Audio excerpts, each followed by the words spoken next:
दोस्तों नमस्कार, आप सभी को अपना गीत लिरिक्स चैनल पर स्वागत है। और आज का गीत बहुत ही फुल और फ्री लिखा हुआ गीत है। आप इसे गा सकते हैं क्योंकि बहुत ही नए मैटर पर लिखा हुआ गीत है। तो इस तरह गीत पाना चाहते हैं तो हमारे चैनल को सब्सक्राइब करें। वीडियो पसंद आया हो तो लाइक करें, कमेंट करें और गीत कैसा लगा।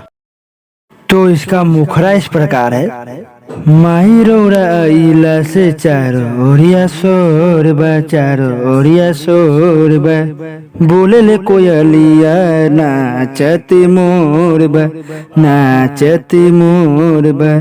इसे दो बार गाना है। माही रौरा इला से चारो ओरिया शोर बा, बोले ले कोयलिया नाचती मोर बा, निंदिया से जागी माई भइले भोर बा, भइले भोर बा, बोलेले कोयलिया नाचत मोर बा, बोलेले कोयलिया नाचत मोर बा, नाचत मोर बा।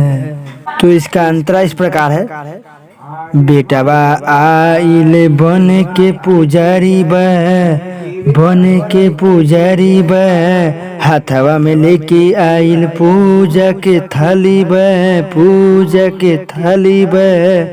इसे दो बार गाना है। बेटाबा आइल बन के पुजारी बा, हाथवा में लेके आइल पूजा के थाली बा, सुनल साजल माई तोहर दरबार बा, तोहर दरबार बा, सबका से सुनर माई रूपवा तोहार बा, सबका से सुनर माई रूपवा तोहार बा, निंदिया से जागी माई भइले भोर बा, भइले भोर बा, बोलले कोयलिया नाचत मोर बा, बोलले कोयलिया नाचत मोर बा। अब इसका लास्ट अंतरा इस प्रकार है। इसमें मेरा नाम और अपना नाम ऐड कर सकते हैं जो इस प्रकार है।